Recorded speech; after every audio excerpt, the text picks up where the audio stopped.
কায়কোবাদের স্বদেশ প্রত্যাবর্তন উপলক্ষে মুরাদনগরে বিএনপির প্রস্তুতি সভা। বিএনপির ভাইস চেয়ারম্যান, সাবেক ধর্ম প্রতিমন্ত্রী ও কুমিল্লা ৩ মুরাদনগর আসনের ৫ বারের সাবেক এমপি কাজী শাহ মোফাজ্জল হোসেন কায়কোবাদের স্বদেশ প্রত্যাবর্তন উপলক্ষে কুমিল্লার মুরাদনগর উপজেলায় পূর্ব প্রস্তুতি ও আলোচনা সভা করে বিএনপি। শনিবার বিকেলে উপজেলার বাঙ্গরাবাজার থানাস্থ আকুবপুর ইউনিয়নের মেটংঘর বাস স্টেশন এলাকায় এ সভার আয়োজন করে উপজেলার আকুবপুর ইউনিয়ন বিএনপি। মুরাদনগর উপজেলা বিএনপির যুগ্ম আহ্বায়ক শাহ আলম সরকারের সভাপতিত্বে প্রধান অতিথি হিসেবে উপস্থিত ছিলেন উপজেলা বিএনপির আহ্বায়ক মহিউদ্দিন অঞ্জন। প্রধান আকর্ষণ হিসেবে উপস্থিত ছিলেন উপজেলা বিএনপির সদস্য সচিব মোল্লা মজিবুল হক।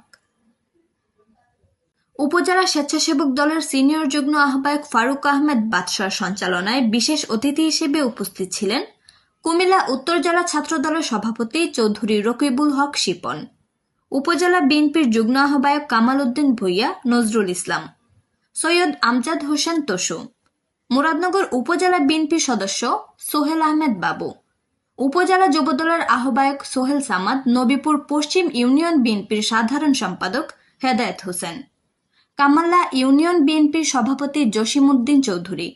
উপজেলা যুবদলের সদস্য মাসুম মুন্সি, কুমিল্লা উত্তর জেলা স্বেচ্ছাসেবক দলের সহ সাধারণ সম্পাদক কবির হোসেন, উপজেলা ছাত্র দলের আহ্বায়ক খায়রুল হাসান, সিনিয়র যুগ্ম আহ্বায়ক নাজিম উদ্দিন, যুগ্ম আহ্বায়ক আজিজ সরকার মুন্না, নবীপুর পশ্চিম ইউনিয়ন স্বেচ্ছাসেবক দলের আহ্বায়ক মেহেদি হাসান প্রমুখ। এ সময় আরও বক্তব্য রাখেন সৌদি আরব বিএনপির নেতা খোরশেদ আলম ভূঁইয়া, জাহাঙ্গীর আলম বাবুল, উপজেলা শ্রমিক দল নেতা গোলাম মুস্তফা, কুমিল্লা উত্তর জেলা বিএনপি সদস্য নাসির উদ্দিন নয়ন, আকুবপুর ইউনিয়ন স্বেচ্ছাসেবক দলের আহ্বায়ক শরীফ খান, মেটংঘর বিএনপির নেতা আলম, উপজেলা যুবদলের সদস্য আবু বক্কর, মহিলা নেত্রী মাহমুদা সুমন, আলম যুবদল, বাসির চৌধুরী যুবদল নেতা প্রমুখ।